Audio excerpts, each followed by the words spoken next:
Honesty is the best policy. L'honnêteté est la meilleure politique en français. Laura Lehebel est People Partner chez Shine. Au quotidien, elle porte avec passion les valeurs de son entreprise et elle défend des sujets très concrets comme la parentalité au travail. Shine a mis en place 8 semaines de congés second par an, des jours pour fausse couche, d'autres en cas d'enfants malades et une augmentation du salaire annuel brut par personne à charge. La parentalité donc, le statut d'aidant aussi et plein d'autres sujets sociétaux qu'elle développe dans cet épisode. Je suis Grace Leplat et avec Culture d'entreprise, je vous emmène à la rencontre des leaders engagés, des managers éclairés qui placent l'humain au cœur de leur stratégie et transforment le monde du travail. Bienvenue sur Culture d'entreprise, un podcast proposé par Natif. Bonjour Laura. Bonjour. Laura, tu es People Partner chez Shine. Shine, c'est un compte pro tout en un pour les entreprises et les indépendants. Et je te reçois sur Culture d'entreprise pour mettre en lumière, pour faire briller, pour faire un petit jeu de mots, voilà, pour faire briller votre culture d'entreprise qui est, on va le voir, une culture d'entreprise assez forte. Et pour commencer, je voulais qu'on parle un petit peu de la communication. En fait, pour faire briller cette culture d'entreprise, vous êtes très présent sur LinkedIn notamment, mais aussi vous êtes très clair, disons, sur votre site internet. Vous avez plusieurs pages dédiées. Vous allez dans le détail au final de chaque post et des missions de chaque post. Et puis, du coup, de votre culture sur tous ces points qu'on va développer pendant notre échange. D'abord, je voulais voir avec toi, est-ce que pour vous, c'est essentiel de communiquer sur votre culture et quels avantages ça représente ? Donc effectivement, c'est très important. La culture, les valeurs chez Shine, ça a toujours été un sujet vraiment un peu au cœur de tout ce qu'on fait, en tout cas côté People, et aussi dans notre manière de voir notre service, de développer notre produit. Donc c'est vraiment pas par hasard. Par contre, pourquoi est-ce qu'on communique et qu'on est très transparent ? C'est parce qu'on veut s'assurer aussi que les gens qui nous rejoignent, pour être vraiment sur un angle recrutement People, que ces valeurs leur parlent en fait, tout simplement. Ouais, du coup, dans ces valeurs, est-ce que tu peux nous les partager ? Oui, bien sûr. Alors, on en a 4. Donc, elles sont en anglais. La première, c'est Solidarity First. Tout ce qui est lié donc à la solidarité, au fait de s'entraider, de vraiment travailler en équipe et le principe du collectif.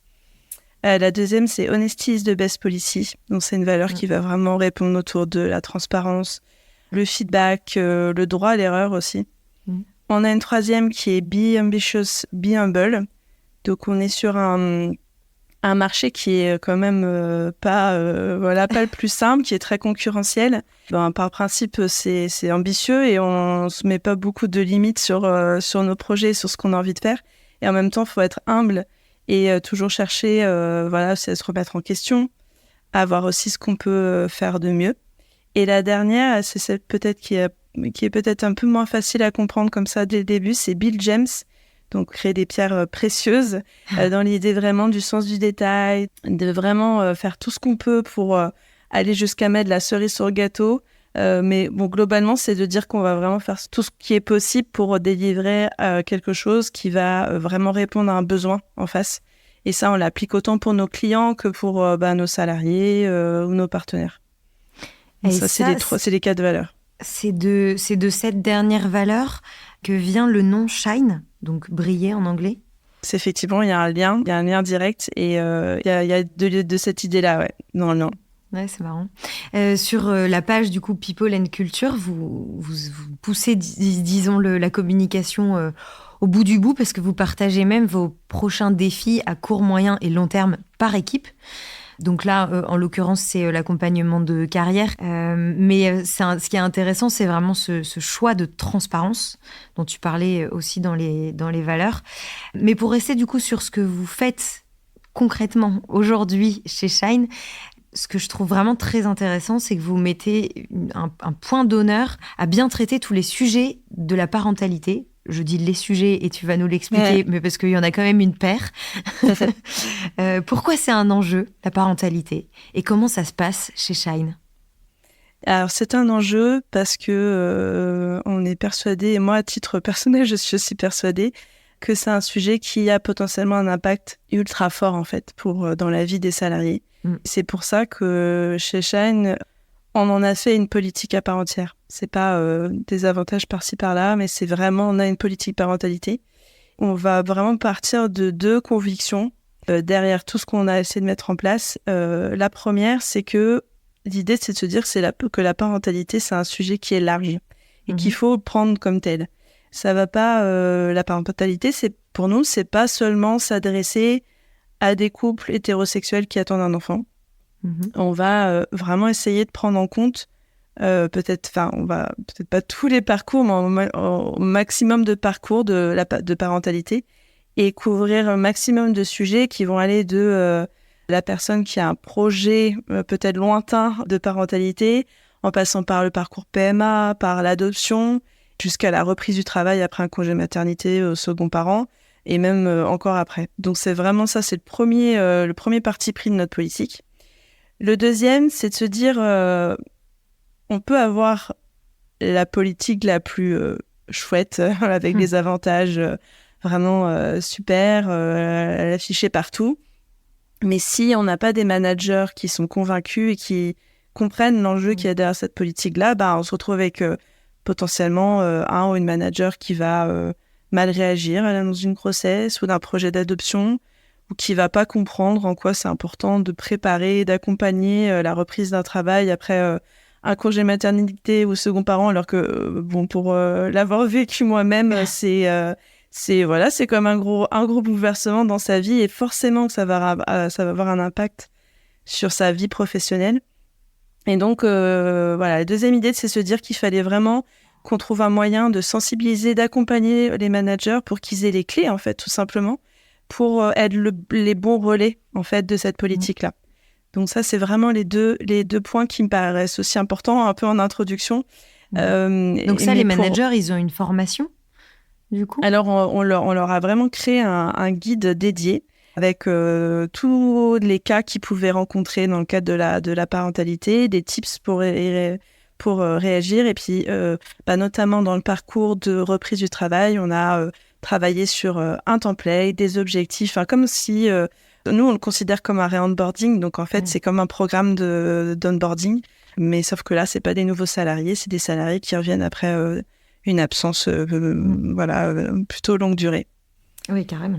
Et du coup, concrètement, il y a aussi plein de choses. Bon, déjà, il y a une Bible, une sorte de Bible qui est mise en place.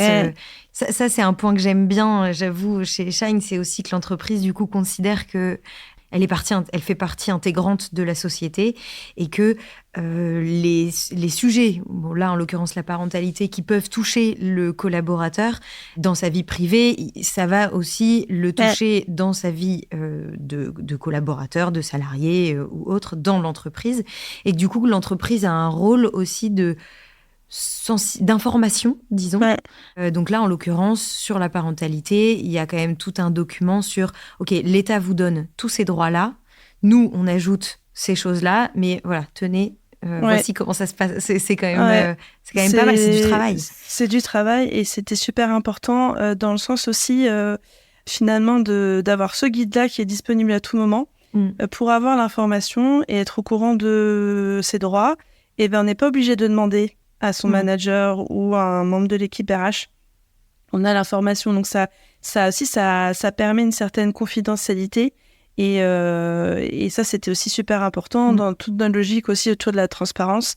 Donc oui, c'est très vrai. Et puis sur ce que tu disais tout à l'heure, je suis tout à fait d'accord. Moi, quand on travaille dans une équipe RH d'une boîte comme ça, c'est une certaine fierté de se dire que on fait les choses du mieux possible pour les salariés, parce qu'on prend en compte effectivement l'impact que ça peut avoir sur la vie professionnelle, et de le rejeter en disant ça n'a aucun impact et ça ne me concerne pas, c'est pas, en fait, c'est pas vrai, c'est pas quelque part possible. Par contre, derrière, il faut savoir aussi rester à sa place d'employeur et ne pas non plus s'immiscer dans des choix ou dans des décisions qui pourraient être, là pour le coup, très personnelles, qui pourraient être aussi peut-être même de l'ordre du médical, quand on parle de la parentalité. Et c'est toujours ça sur lequel il faut être aussi vigilant. C'est aussi dans l'idée de responsabiliser les salariés derrière. Donc nous, on va vraiment essayer de réfléchir à des à des politiques et des choses qui vont venir faciliter, accompagner, mais pas substituer ou devenir trop intrusif aussi. Et ça, je pense que c'est important. Oui, carrément. Dans ce que vous mettez en place concrètement, donc il y a un congé second parent qui a été mis en place déjà depuis longtemps dans l'entreprise. On a parlé du re-onboarding. Il y a quoi d'autre de concret si on prend si on commence par le projet, disons, de grossesse ou d'adoption, et jusqu'à après le retour en entreprise. Donc, on a un certain nombre d'avantages. Donc, effectivement, pour parler plus concrètement, il y a des absences rémunérées dans différents cas. Donc, pour te donner des exemples, par exemple, on va donner des absences rémunérées pour faciliter les rendez-vous dans le cadre des demandes d'agrément pour l'adoption. Il y a un certain nombre de jours légaux, mais il y a aussi beaucoup de rendez-vous quand on est en demande d'agrément qui sont des rendez-vous obligatoires, qui sont essentiels pour pouvoir adopter et qui sont souvent en plein milieu de la journée, en semaine, et on n'a pas le choix de l'horaire. Donc ça, c'est des choses qu'on a mis en place. Une autre chose qui moi, je trouve intéressante, c'est les rendez-vous pour les parcours PMA. Donc, le légal, il prévoit des absences, évidemment, pour la femme qui est dans le parcours, aussi pour le conjoint. Nous, ce qu'on va aller, c'est aligner le nombre de jours qu'il va y avoir pour la femme et le conjoint et intégrer aussi les conjointes pour essayer d'être le plus inclusif possible. Et se dire que c'est aussi comme ça qu'on garantit une certaine égalité, que ce ne soit pas toujours la femme, en l'occurrence, qui est à prendre les absences et à avoir tout ce parcours-là seul. Donc ça, c'est un de nos partis pris. Et une autre chose que je trouve intéressante aussi, c'est on a mis en place une absence dans le cadre des fausses couches.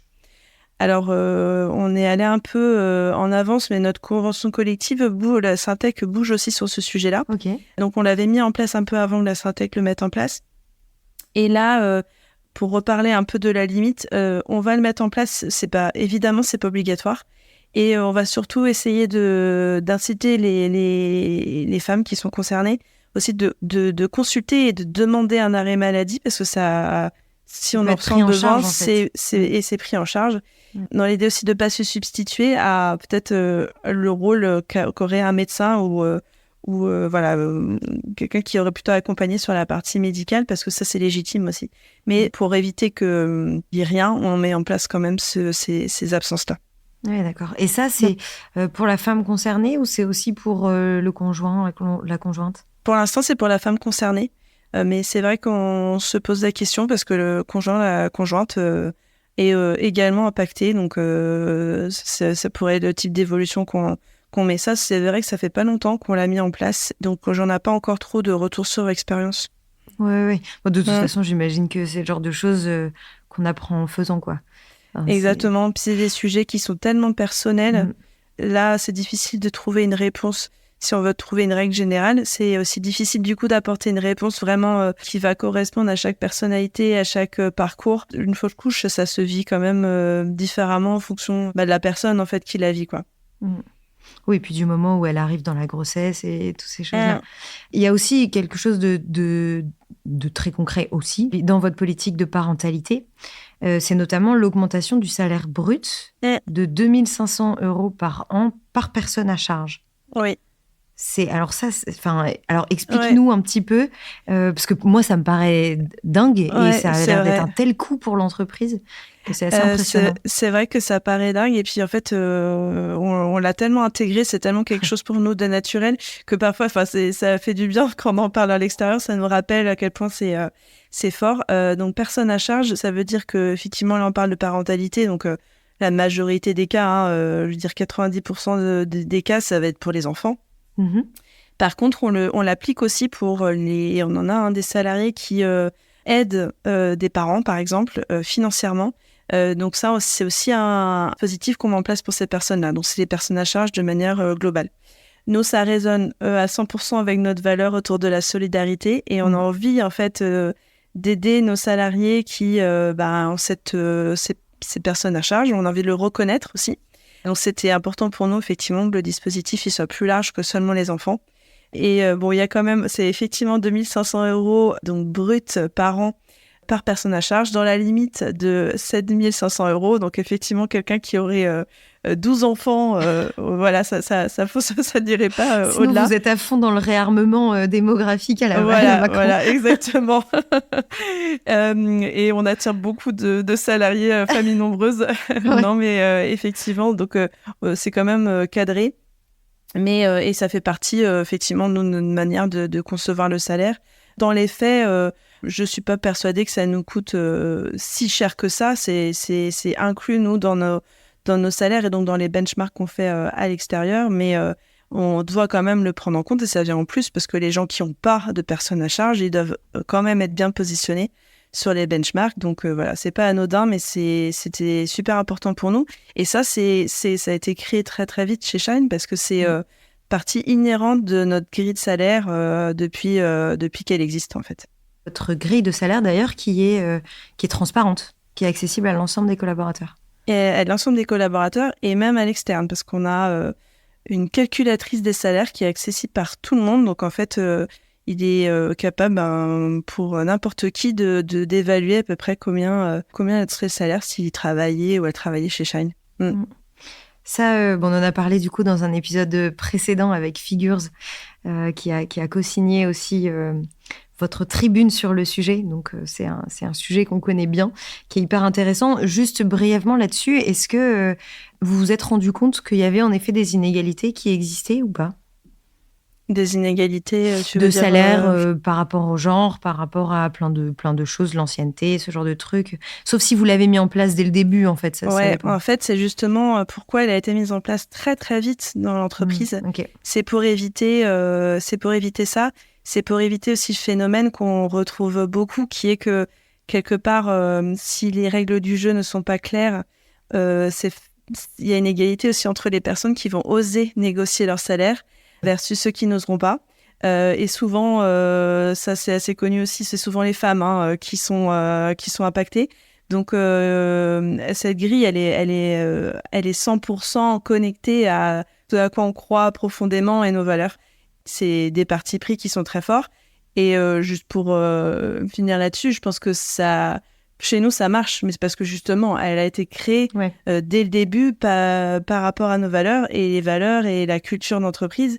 Pareil, ça a été mis très très tôt dans l'entreprise avant que ça soit presque nécessaire pour aligner, pour recruter, etc. On a parlé donc du coup de ce gros sujet qu'est la parentalité, qui est vraiment traité, disons, de façon complètement entière chez Shine.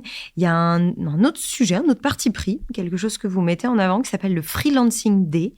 Est-ce que tu peux nous expliquer ce que c'est ? Oui, alors le Freelancing Day, c'est la possibilité pour tous les salariés, quel que soit leur statut, leur ancienneté, de poser un jour d'absence rémunéré par mois pour faire du freelancing, donc être à son compte. On l'a aussi étendu au bénévolat, donc les personnes qui sont investies dans des associations. Et ça, c'est très lié en fait à l'ADN de Shine qui, au départ, nous, on a un compte pro et on est au service des entreprises, des indépendants. Oui. Et ça nous paraît juste super intéressant et de quelque part avoir des entrepreneurs et des personnes qui s'investissent aussi à l'extérieur pour être au plus près des besoins aussi de nos clients. Donc c'est vraiment pour ça qu'on l'a mis en place. Complètement, parce que du coup, je me dis là, il y a quelqu'un qui est freelance à côté sur je ne sais quel domaine, dans je ne sais quel domaine.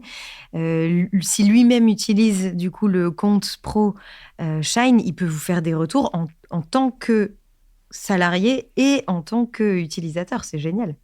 100%. Et puis c'est aussi dans l'idée que en voyant autre chose, en étant aussi, en sortant un petit peu de l'entreprise, on prend aussi un pas de recul et on apprend de nouvelles choses et on se nourrit de nouvelles choses. Et ça, on est persuadé en fait que ça a un impact positif pour Shine à la fin. Et c'est vrai qu'en termes d'épanouissement aussi personnel, un salarié qui a l'opportunité de développer un projet en parallèle, c'est super motivant et c'est chouette aussi de temps en temps de respirer et de faire autre chose à côté. Complètement. Et ça, du coup, c'est un jour tous les combien ? Un jour tous les mois, donc voilà, où on est payé normalement, on doit faire quand même une demande d'absence voilà, on encadre quand même cette absence-là. Il n'y a pas de conditions d'ancienneté, de type de statut, ça aussi c'est important pour nous. Quand on met en place des choses, souvent on le limite pas et on est capable de l'octroyer à tout le monde, en fait, c'est important pour nous. Ouais. Ok, donc justement, on parle un peu d'un cadre. On le voit, on le voit dans plein de sujets, dans plein d'épisodes de culture d'entreprise, à quel point le cadre, il est essentiel. Même, j'ai interviewé pas mal d'entreprises qui sont libérées. Je mets des guillemets parce qu'après chacun a sa définition, donc voilà. Mais toutes disent on a besoin d'un cadre. Pour revenir sur ce cadre-là, chez Shine, 100% des collaborateurs sont en télétravail. Après, ils peuvent venir au bureau à Paris notamment, mais il y a une bonne partie, je crois que c'est même la moitié de l'entreprise qui est à Nantes. Comment est-ce que vous créez du lien entre toutes les équipes? Et puis, comment est-ce que vous accompagnez aussi les managers dans ce management à distance? Donc là, je vais apporter juste une petite précision. Ouais. On est une entreprise, donc le siège et les bureaux sont à Paris. Donc, il y a beaucoup de télétravail, même pour les personnes qui habitent en Île-de-France, mais on a un statut par entière, donc, qu'on appelle le full remote, donc c'est les salariés qui sont à 100% travail. Moi-même, j'en fais partie parce que j'habite à côté de Nantes. Et donc, c'est 50%, à peu près, un peu plus de 50% de la boîte qui est ce statut-là et qui vit un peu là, pour le coup, vraiment partout en France. Moi, j'habite à Nantes, j'ai certains collègues qui habitent aussi pas loin, mais en fait, on est partout en France et on a même des salariés à l'étranger. Ah oui, donc même dans le droit, dans la charte, vous aviez décidé que c'était aussi possible de faire ça à l'étranger. Oui, pour certains salariés, on a effectivement pu mettre en place, voilà. Donc effectivement, ça demande une organisation. Le fait le lien et l'informel, voilà, on a beau dire, on l'a tous expérimenté dans le confinement et un peu après, c'est quand même pas toujours simple en fait de créer ce lien et l'informel quand on ne se voit pas, quand on n'est pas assis à côté. Donc nous, on a mis, en fait, le principe numéro 1, c'est qu'on demande à tout le monde, donc même les gens qui n'habitent pas en Île-de-France, de revenir quand même au bureau une fois par mois pour 2 jours de travail minimum. Ok, c'est du 100% travail, mais il y a quand même ça à prendre en compte et des gens qui postulent chez nous et il faut quand même c'est une obligation, hein, donc on est obligé de revenir. Donc il y a ça, c'est ce premier point. On a une bonne satisfaction de notre politique télétravail, parce que ça fait pas longtemps d'ailleurs, on a demandé l'avis de nos salariés. Malgré tout, on s'est reposé il y a pas longtemps sur le sujet, parce qu'on avait aussi des remontées de certaines frustrations et peut-être certaines personnes qui avaient le sentiment qu'on perdait ce lien-là. Okay. Donc là très récemment, on a mis en place 2 choses. On a mis en place un outil pour permettre aux salariés d'indiquer leur lieu de travail, que ça soit très simple de savoir qui est au bureau et aider les managers, parce que c'est une deuxième chose qu'on a demandé, de coordonner la venue de leur équipe en même temps, une fois par mois. Ça s'organise quand même. Quand on a une équipe hybride, pouvoir faire coïncider les agendas pour que tout le monde soit au bureau une fois par mois, ça paraît un peu bête, mais finalement, c'est quand même de l'organisation et toutes les équipes ne le faisaient pas. Donc ça, on a demandé aussi à le faire pour s'assurer quand même qu'on se voit en vrai une fois par mois. Et ça peut faire déjà la différence parce que c'est créer du lien quand même régulièrement. En se disant aussi, les fois où on va venir au bureau, et ça, on va demander au manager d'y penser. On va essayer de faire des choses qu'on ne peut pas faire à distance. Il y a des choses qui sont super adaptées au travail chez soi. Si on doit être concentré, si on doit être derrière son ordi, faire des choses où ça demande du calme, etc. Il y a d'autres choses, brainstormer sur un sujet, discuter, ou l'échange en direct et en présentiel va être aussi très, très important. Donc, on va citer les managers à y penser. Et bien sûr, l'informel. Quand tout le monde est au bureau, pourquoi pas en profiter pour déjeuner ensemble, pour aller boire un verre peut-être après le travail, tous ces temps-là qu'on ne peut pas créer ou difficilement à distance. Donc ça c'est un premier point.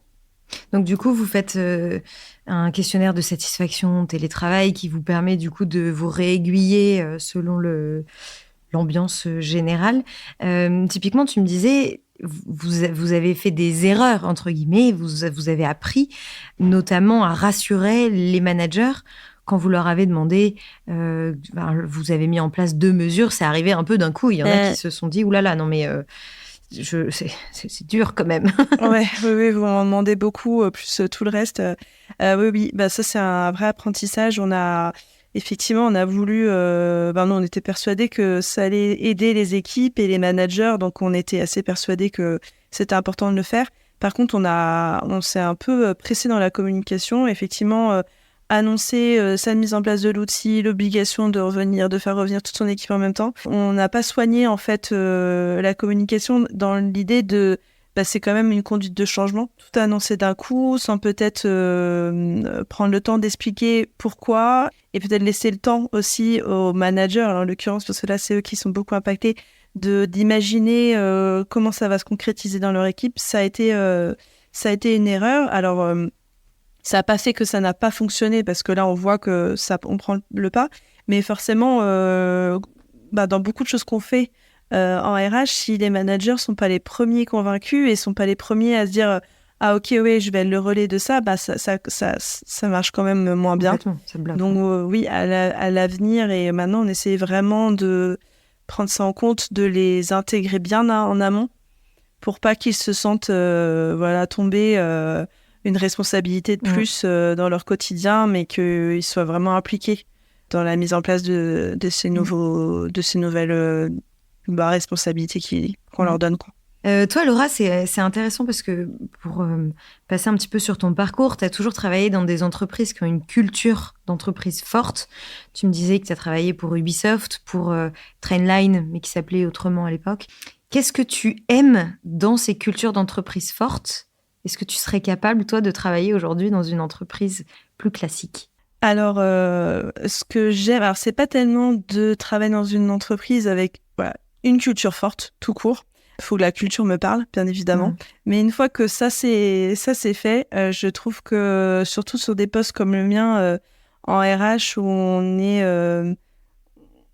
ce qu'on fait va forcément avoir un lien avec les valeurs de l'entreprise. S'il n'y a pas cet alignement-là, c'est compliqué, en fait, de faire ce travail qui est quand même pas toujours simple de RH. On doit porter des décisions. Si on comprend pas pourquoi on le fait, si on comprend pas en quoi c'est un lien avec... on peut aussi vite partir dans des choses qui sont inégalitaires, parce que le fait de se référer toujours aux valeurs, ça nous permet aussi de mettre un peu les mêmes règles du jeu pour tout le monde. Donc pour moi, c'est super important. Mais voilà, je dirais c'est plutôt de travailler dans des entreprises où non seulement les valeurs sont fortes, où on va s'en servir un peu comme d'un guide et d'un fil conducteur. Mais bon, à la base, c'est surtout que les valeurs me parlent et que ça mette du sens, en fait, dans mon travail. Donc oui, je confirme, j'aurais beaucoup de mal à travailler dans des entreprises qui n'ont pas réfléchi à ça, à leurs valeurs, à ce qui est important pour eux, le cœur de leur ADN, en fait, encore moins si ça correspond pas et si ça fait pas résonance à mes propres valeurs. Comment tu t'adaptes de l'une à l'autre si tu as des cultures, des valeurs qui sont très différentes ? Déjà, est-ce qu'elles le sont ? Et puis, comment on fait pour s'adapter ? Je pense que j'avais pas le même âge, j'avais pas la même expérience quand j'ai commencé à travailler chez Ubisoft, où je suis rentrée en stage de fin d'études, et aujourd'hui chez Shine, où j'ai 10 ans d'expérience, donc forcément j'ai beaucoup appris. Et j'ai réussi à peut-être identifier plus quelles étaient mes valeurs, qu'est-ce qui était important pour moi. Je pense qu'aujourd'hui, peut-être que je serais plus adaptée pour travailler chez Ubisoft ou chez Capitaine Train, qui est devenu Trainline. Mais au moment où j'y étais, ça correspondait bien et ça me permettait d'être épanouie dans ce que je faisais. Par contre, effectivement, si à un moment donné, je sens un désalignement avec ces valeurs, j'ai du mal à faire. Je vais avoir du mal à faire mon travail correctement, et je n'hésiterai pas, et j'ai pas hésité dans le passé à chercher autre chose et à une autre aventure. Ça, c'est intéressant parce que ça fait vraiment du collaborateur. Bon, toi, en l'occurrence, parce qu'en plus, les valeurs, tu les portes au quotidien. Mais ça fait vraiment du collaborateur comment on peut dire ça, un des piliers, au final, des valeurs, parce que c'est par lui aussi qu'elles vont passer. Et du coup, si elles passent pas, si ça bloque, si y a, en tout cas, on trouve que dans la réalité, elles sont pas aussi bien appliquées. En fait, tout ça, au moins, ça permet de se repositionner et de se reposer des questions, quoi. C'est intéressant. C'est ce que tu dis. Moi, je le vis tous les jours chez Shine en particulier, parce que tout au long du parcours collaborateur, les valeurs, elles sont là et elles sont incarnées. Dans notre parcours de recrutement, on a un entretien dédié aux valeurs. Dans l'onboarding, le programme qu'on fait pour les nouveaux arrivants, on a un atelier dédié aux valeurs encore, où on va parler encore plus dans l'opérationnel, ce que ça veut dire pour nous, les valeurs, comment on les incarne, pour s'assurer aussi que le cadre soit clair et qu'il n'y ait pas d'interprétation en fait différente. Dans les cas des évaluations, des entretiens individuels, on reparle des valeurs. C'est vrai en fait que si on a des valeurs qui sont fortes, mais que nos collaborateurs sont pas les premiers à les porter, oui, et à les incarner, elles perdent de leur sens. Après, les valeurs, ça évolue tout au long d'une vie et aussi d'une vie d'entreprise. Et nous, on n'hésite pas à rechallenger ces valeurs-là, parce qu'il faut qu'on s'assure que justement, elles sont toujours pertinentes pour nous. Et d'ailleurs, là, c'est un travail qu'on est en train de mener. On est en train de se repositionner sur nos valeurs. Cool. Nous ouvrons la porte à ce que certaines changent ou évoluent. Ah, c'est cool. Et ça, à ce moment-là, vous êtes... comment vous faites ? Est-ce que c'est que le pôle RH, people ? Est-ce que c'est un petit peu avec tout le monde ? Enfin, comment ça s'organise ? Là, c'est un travail 100% collectif. On est accompagné sur le projet. L'idée, c'est vraiment d'interviewer un panel représentatif de l'entreprise, les managers aussi, parce que les valeurs, on parle des collaborateurs, mais les managers, ils sont dans leur manière de manager. C'est juste essentiel que ça soit clair aussi ce qu'on attend d'eux et ce que ça veut dire les valeurs pour eux. Donc non, c'est un travail collectif qui est là en cours, qu'on commence tout juste en plein dedans. À lancer. Okay. Ouais. Ah, c'est cool. Laura, on arrive à la fin de cet épisode. Et comme tu le sais, à la fin de chaque épisode de Culture d'entreprise, je demande à mon invité de partager une citation, quelque chose qui l'inspire. Est-ce que tu as une citation à nous partager ? Alors, c'est pas à proprement parler une citation, mais c'est la première chose qui m'est venue en tête. En fait, c'est l'une de nos valeurs. C'est le sorte de proverbe qui dit « Honesty is the best policy », donc l'honnêteté est la meilleure politique en français. Moi, ce qui me parle beaucoup derrière cette phrase, c'est l'idée que la transparence crée la confiance. Moi, je trouve que c'est en particulier le fait d'être dans un environnement où on peut parler de ses difficultés, d'exprimer ses erreurs, où on a le droit de faire des erreurs, parce que je pense que c'est comme ça qu'on peut avoir de l'aide, qu'on peut être accompagné, qu'on peut identifier aussi les freins, toujours dans l'idée de s'améliorer. Et moi, pour l'expérimenter, du coup, parce que c'est l'une de nos valeurs, j'identifie que c'est vraiment ça aussi qui permet d'avoir un environnement de travail, des relations de travail aussi qui sont saines et qui nous permettent d'être nous-mêmes. Quand on se permet d'être transparent, de permet de dire là où on a plus de mal, on est vraiment libéré en fait quelque part d'un certain point. Et maintenant, j'identifie ça comme presque un axe qui est presque primordial pour moi pour être épanoui et dans mon travail. Donc j'imagine que pour d'autres personnes, ça peut être le cas aussi.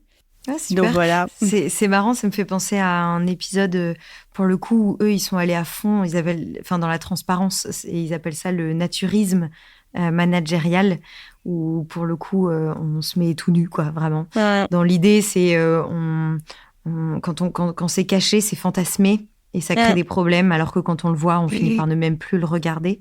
C'est l'entreprise Clinitex qui fait ça. C'est un épisode, je pourrais pas le dire le combien de culture d'entreprise, mais voilà, l'épisode Clinitex. Je vous invite tous à aller l'écouter. C'est hyper intéressant.